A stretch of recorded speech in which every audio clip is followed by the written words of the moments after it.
définition, c'est quoi les anticoagulants? C'est une famille très, très hétérogène. Il y a beaucoup de médicaments avec des mécanismes d'action très différents. Le point commun, c'est l'inhibition de la phase de la coagulation de l'hémostase. Vous savez très bien que l'hémostase, c'est 4 temps. Le temps vasculaire, le temps plaquettaire, le temps de la coagulation et puis la fibrinolyse. Vous avez vu peut-être les antiagrégants qui agissent au niveau du temps plaquettaire, les thrombolytiques qui agissent au niveau de la fibrinolyse. Et là, on va voir les anticoagulants qui inhibent le temps de la coagulation de l'hémostase. Et ils sont prescrits pour deux raisons.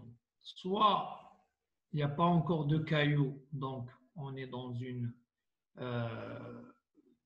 prévention de la formation de thrombie dans certaines situations qui sont pourvoyeuses de thrombose, ou bien s'il y a déjà un thrombus qui est formé, c'est pour empêcher l'extension de ce thrombus. Alors, il faut savoir que les anticoagulants, ce n'est pas des fibrinolytiques. D'accord? Les anticoagulants n'entraînent pas la lyse d'un caillot constitué. Les anticoagulants empêchent juste l'extension d'un thrombus constitué ou bien prévenir sa formation. Donc, il empêche un thrombus de grossir et après, pour la lyse, il y a la fibrinolyse physiologique qui prend plusieurs semaines, ok? Plusieurs jours, voire plusieurs semaines en fonction de la taille du thrombus et en fonction un peu de son ancienneté. Plus il est ancien, moins il est lisable et plus il est gros, plus le temps de la fibrinolyse est long. D'accord? Donc, c'est pour prévenir la formation d'un thrombus. Par exemple, chez les patients qui sont alités ou bien en post-opératoire, on peut prescrire des anticoagulants pour éviter une thrombose veineuse profonde, par exemple.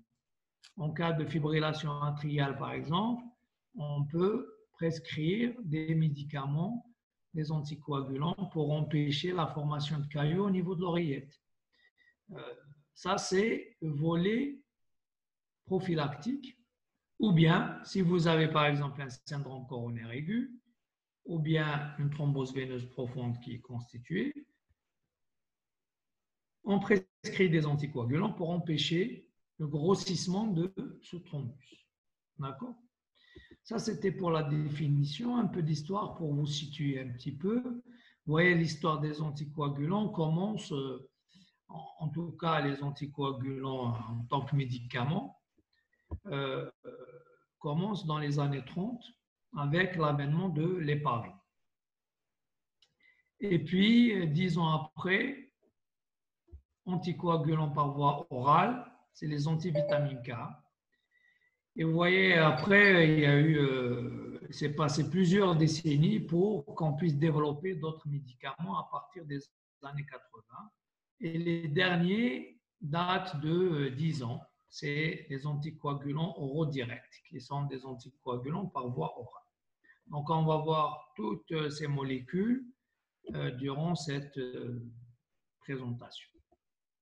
On va commencer par les anticoagulants par voie orale et précisément par les antivitamines K.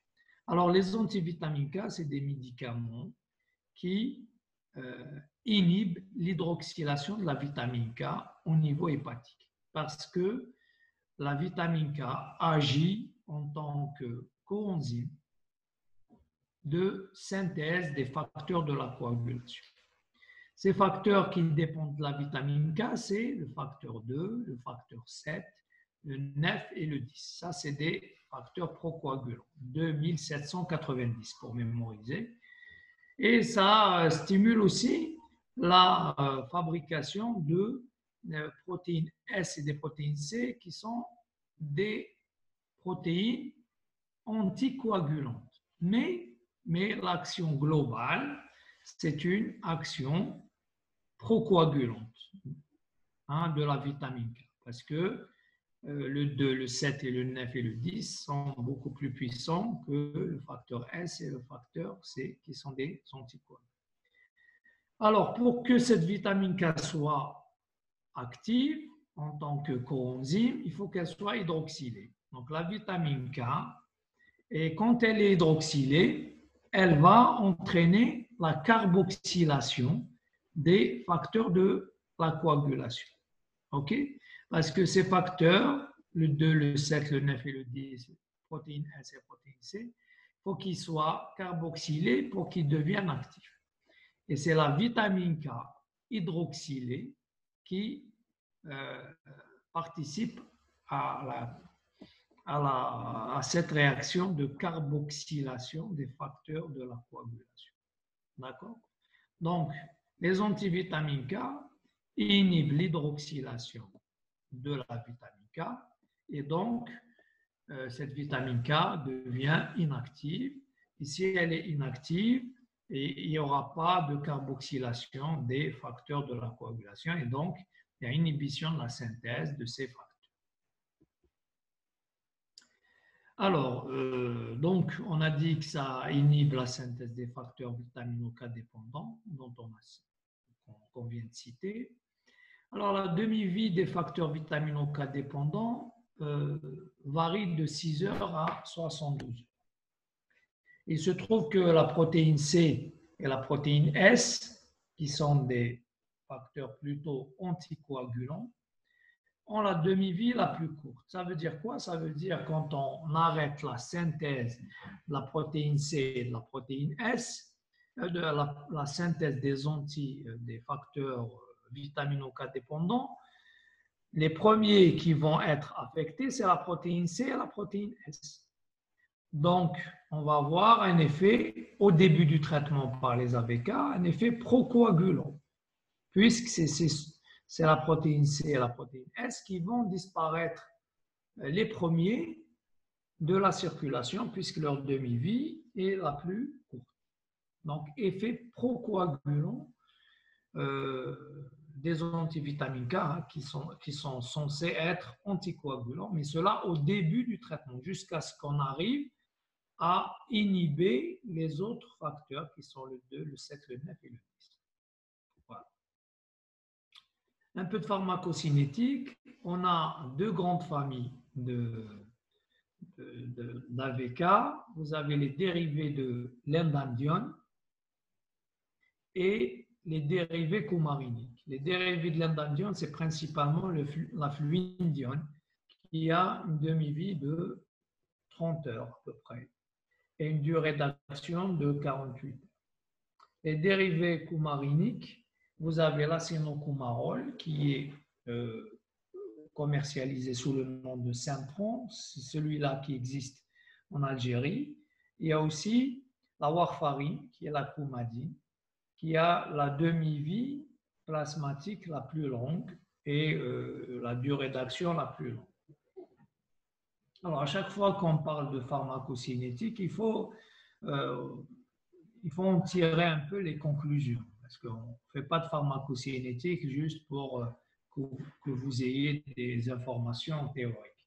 Ça veut dire quoi? Ça veut dire que, en termes de stabilité, parce qu'on va voir tout à l'heure que ces médicaments, il n'y a pas de dose standard. La posologie de ces médicaments, des AVK, varie d'un patient à un autre et aussi chez le même patient en fonction de son régime, en fonction de certaines interactions médicamenteuses. Donc, plus la demi-vie est longue, plus on a une stabilité de l'effet. Et vous voyez qu'en Algérie, on a le médicament qui a la demi-vie plasmatique la plus courte, ce qui n'est pas l'idéal. Donc en Algérie, on a l'acénocumarol, le Syntron. La fluindione est surtout utilisée en France et en Europe. Et la coumadine, la warfarine, c'est aux États-Unis. Voilà. Alors, de là, on comprend aussi que l'effet est un petit peu retardé. Pourquoi? Parce que la demi-vie des facteurs vitamino-K-dépendants, on a dit tout à l'heure, c'est à peu près de 6 heures à 72 heures. Donc, 3 jours pour avoir un effet correct, inhibiteur qui est dans la zone thérapeutique. Leur métabolisme des AVK est hépatique. Ils passent la barrière placentaire, ça veut dire que chez la femme enceinte, le fœtus est exposé. Il passe dans le lait maternel en très faible quantité.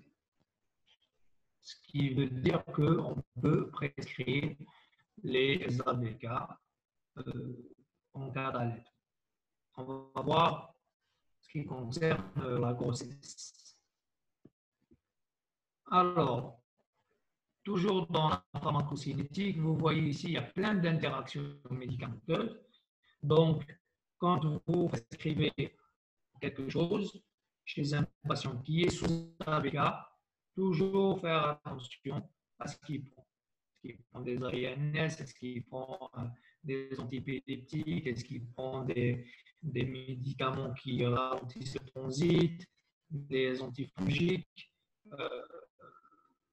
Donc, il faut savoir qu'il peut y avoir une interaction, et cette interaction, elle peut être dans les deux sens, soit potentialiser l'effet des AVK, donc risque hémorragique, ou bien diminuer l'effet des AVK, donc un risque thrombotique. Attention aux associations. Il faut connaître par cœur ces médicaments. Et ça arrive de les avoir comme QC. Il faut savoir aussi qu'il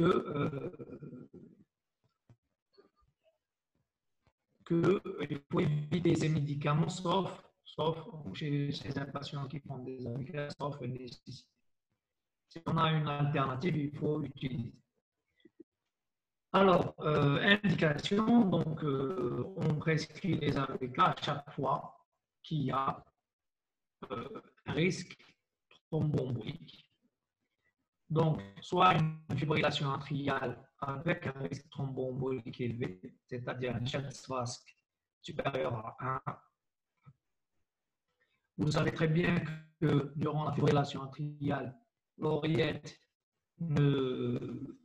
elle perd sa systole, donc elle fibrille, elle trimule, et ce qui fait qu'il y a une stase sanguine, il y a un risque de formation de caillots au niveau de l'oreillette, notamment au niveau de l'oreillette gauche, et un risque d'embolie de ces caillots, des embolies systémiques, c'est-à-dire un peu partout dans le cerveau, ou bien au niveau des organes, ou bien au niveau des membres inférieurs ou supérieurs, au niveau des membres.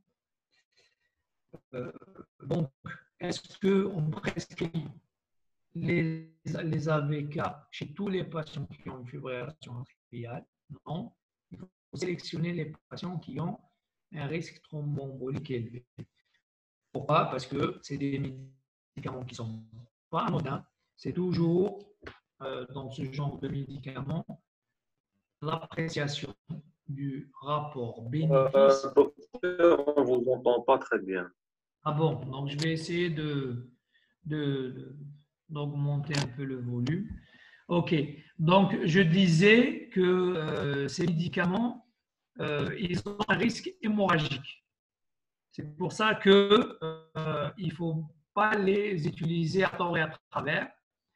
Chez les patients qui ont une fibrillation atriale, il faut sélectionner les malades qui ont un risque thromboembolique élevé. Et ça s'apprécie par le score, chaque Chest-Vasc qu'on va détailler tout à l'heure. Donc, c'est un score qui apprécie le risque d'événements thromboemboliques chez un patient qui a une fibrillation atriale. Si ce score est supérieur à 1, oui, il faut mettre des anticoagulants. Sinon, non, il ne faut pas les mettre parce que le risque hémorragique est plus important que le bénéfice attendu d'un éventuel risque thromboembolique. D'accord? Donc, dans la maladie thromboembolique veineuse, si vous avez une thrombose veineuse profonde ou une embolie pulmonaire, on peut les prescrire dans la prévention de récidive d'une maladie thromboembolique veineuse. Donc, chez un patient qui a fait un événement, une thrombose veineuse profonde par exemple, sans qu'il y ait une cause favorisante, à un certain moment, on disait traitement de 3-6 mois. Maintenant, plutôt un traitement continu à vie. Parce que s'il a fait un événement sans cause, il risque d'en refaire un autre. Donc, ça, c'est de la prévention de récidive, prévention de secondaire. Ou bien en cas d'un thrombus intraventriculaire gauche, en post-infarctus par exemple, ou en cas de cardiomyopathie dilatée, puisque il y a une dysfonction ventriculaire, on peut avoir une formation de thrombus quand il y a un anévrisme du ventricule gauche ou bien une baisse de la cinétique segmentaire qui entraîne une stase et une formation de cœur. En cas de prothèse mécanique valvulaire et en cas d'implantation d'une bioprothèse, il faut mettre des anticoagulants pendant les 3 premiers mois. Mais en cas de prothèse mécanique valvulaire, évidemment, c'est à vie. En cas d'un syndrome des antiphospholipides, c'est une maladie auto-immune qui s'accompagne avec des avortements répétés, souvent à la femme, avec des avortements répétés et des événements thromboemboliques. Et en cas d'embolie systémique récidive, si vous avez une embolie systémique sans avoir une cause, sans fibrillation atriale, sans autre cause bien testée, il faut mettre, s'il y a une récidive, un traitement par AV. Alors, les contre-indications, il y a des contre-indications absolues. Docteur, bien sûr, les pardon, oui. docteur. Le son de votre micro est parasité.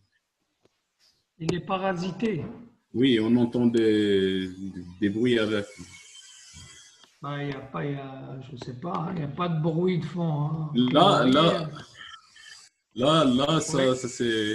ça s'est amélioré maintenant. Là, c'est mieux, oui. D'accord. Bon, merci, docteur. OK. Voilà, donc je disais, en cas d'hypersensibilité, évidemment, en cas d'insuffisance hépatique sévère, et certaines associations sont formellement contre-indiquées. L'acide acétylsalicylique, c'est-à-dire l'aspirine à forte dose, le miconazole utilisé par voie générale ou en gel buccal, la phénylbutazone par voie générale, certaines plantes, la grossesse au premier trimestre parce qu'il y a un risque de malformation, c'est tératogène, et au troisième trimestre parce qu'il y a un risque hémorragique, notamment pour le fœtus, quand il y a le travail, la tête qui bute contre le détroit supérieur ou le détroit inférieur, c'est-à-dire au niveau du petit bassin, lors de la contraction de l'utérus, on peut avoir des hémorragies cérébrales fœtales. Donc, à éviter, contre-indication en cas de grossesse au premier trimestre et au troisième trimestre. On peut les donner pendant le deuxième trimestre. D'accord? Et en cas d'hypersensibilité au gluten, parce que ça comporte un peu de gluten. Alors, des contre-indications relatives, lésions organiques susceptibles de saigner. Donc, c'est toujours ici l'appréciation bénéfice-risque. Maintenant, si vous avez par exemple un patient qui a une valve mécanique et qui a un ulcère gastro-duodénal récent ou une évolution, il faut maintenir les anticoagulants, vous ne pouvez pas les arrêter. Sauf s'il y a un saignement actif. À ce moment-là, on arrête. Mais s'il y a un risque, vous avez un risque thrombotique très élevé avec une prothèse et vous avez un risque qui est hypothétique d'une éventuelle hémorragie. Donc, c'est toujours le bénéfice-risque dans ces situations. Donc, s'il y a un ulcère gastro-duodénal récent ou une évolution, c'est une contre-indication relative. Ça dépend de votre risque thrombotique. OK? Si vous avez des varices œsophagiennes, si vous avez une hypertension artérielle maligne, c'est-à-dire une hypertension diastolique supérieure à 120, en cas d'antécédent, je dis bien antécédent, pas un AVC hémorragique en cours. C'est clair que si vous avez une hémorragie cérébrale en cours, c'est une contre-indication absolue. Il faut de n'importe quel anticoagulant ou antiagrégant, quoi que ce soit. Mais si vous avez un patient qui a fait déjà un AVC hémorragique ancien, c'est une contre-indication relative. Et l'insuffisance rénale sévère avec une clairance inférieure à 20 millilitres par minute, c'est aussi une contre-indication relative. Les effets secondaires, on peut avoir des réactions cutanées toxiques ou immunoallergiques. En cas de déficit de protéine C, c'est une maladie génétique, on peut avoir une nécrose cutanée. Donc, si vous avez un patient que vous mettez sous anticoagulant, sous AVK, et qui fait une nécrose cutanée, il faut penser à un déficit en protéine C. OK? On peut avoir parfois, avec les dérivés de l'indendione, c'est-à-dire le Préviscan, nous, on ne l'utilise pas ici en Algérie, mais sachez-le, ça peut donner des réactions immunoallergiques très graves, avec des hépatites, des agranulocytoses, une insuffisance rénale par néphropathie interstitielle qui surviennent généralement quelques semaines après le début du traitement. C'est un effet secondaire qui est rare, mais très grave et qui impose l'arrêt définitif du traitement. Alors, comment initier le traitement et comment le surveiller? Donc, je vous ai dit tout à l'heure que le traitement prend du temps pour être efficace. On a dit en général 2 à 3 jours pour atteindre la cible thérapeutique. Ça veut dire quoi? Ça veut dire que si on a besoin d'une anticoagulation rapide, il ne faut pas trop compter sur les AVK. Il faut initier un traitement par voie parentérale et puis en même temps que les AVK, le temps que les AVK soient efficaces. D'accord? Donc, ce qu'on appelle un relais. D'accord? Un relais anticoagulant par voie parentérale et AVK. Deuxième raison pour faire cela, c'est qu'au début du traitement, on avait dit que ces médicaments sont procoagulants, parce que ça inhibe au début la protéine S et la protéine C avant le 2, le 7 et le 9 et le 10. Donc, pour éviter l'effet procoagulant et pour avoir un effet anticoagulant immédiat, on prescrit les AVK au début du traitement avec les anticoagulants par voie parentérale, avec de l'héparine, ce qu'on appelle un relais. D'accord? Jusqu'à ce que le traitement par AVK soit efficace. À ce moment-là, on arrêtera les anticoagulants par voie parentérale. On arrêtera l'héparine. OK? La dose initiale, je vous ai dit aussi que chaque malade a sa dose à lui. Donc, on commence par un comprimé par jour et puis on verra si c'est assez efficace, pas assez, on adaptera la dose. D'accord? Alors, comment évaluer l'efficacité? C'est par l'INR. L'INR, c'est, si vous voulez, c'est une standardisation du TP. Le TP que vous connaissez tous, qu'on mesure, il dépend un petit peu du réactif utilisé. Et donc, il y a une standardisation par une formule que vous allez trouver sur le polycopier qui donne l'INR en fonction du réactif utilisé par le labo. Donc, le labo va vous donner l'INR. Il faut se fier à l'INR plus qu'au TP. Et on commence la prescription, on fait le premier INR 48 heures après le début du traitement pour détecter certains patients qui sont hypersensibles aux AVK. Parce que souvent, on est efficace vers le 3e jour. Mais parfois, on a des malades qui réagissent quand même assez vite.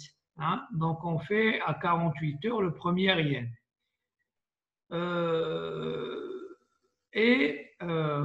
Si ce n'est pas assez, à 48 heures, on fait à 72 heures. À 72 heures, si l'INR est bon dans la cible thérapeutique, on verra tout à l'heure les cibles pour chaque pathologie. S'il est dans la cible, tant mieux, on reste sur la même dose. Si il est bas, l'INR est bas, il faut augmenter la dose. Si l'INR est très élevé, il faut baisser. Et on arrêtera l'héparine après 2 dosages d'INR dans la zone cible, ou bien si l'INR est très élevé. Parce que s'il est très élevé, bien sûr, il faut arrêter l'héparine, sinon on va avoir un risque d'hémorragie. Voici les fameuses cibles en fonction de la pathologie. La plupart des pathologies, c'est entre 2 et 3. Donc, idéalement vers 2,5, OK, d'INR. Après, vous avez la prothèse mitrale en fonction de la génération de la prothèse. Si vous avez une prothèse à ailette, c'est entre 3 et 4. Si c'est une prothèse ancienne, à billes, c'est une prothèse à la valve de Starr, c'est la plus ancienne. Elle existe toujours, hein, on n'implante plus, mais il y a toujours des patients qui sont vivants qui ont ce genre de prothèse. L'INR cible est plus élevée parce qu'elle est plus thrombogène, donc autour de 4. Vous pouvez m'interrompre si vous avez quelque chose qui vous semble un peu obscur. Alors, après l'équilibre de l'INR, donc 2 INR qui sont corrects de suite, on espace un peu les dosages d'INR à 2 par semaine pendant 1 mois, puis on fera des INR 1 à 2 fois par mois en fonction de votre patient. S'il est relativement stable, on peut espacer jusqu'à 1 fois par mois. Mais 1 fois par mois, c'est le minimum. Alors, il faut savoir que les injections intramusculaires sont formellement contre-indiquées chez un patient sous anticoagulant. D'accord, formellement contre-indiquées.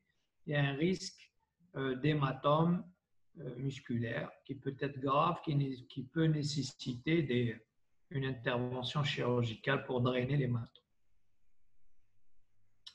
Et aussi, il faut faire attention quand on prescrit ce genre de traitement, à prescrire aussi un régime pauvre en vitamine K. On n'interdit pas formellement les aliments riches en vitamine K. Hein. Tout ce qui est vert, les tomates aussi, sont très riches en vitamine K. Il faut un apport régulier, c'est-à-dire il ne faut pas faire le yo-yo avec ce genre d'aliments. Parce que c'est comme ça qu'on va avoir des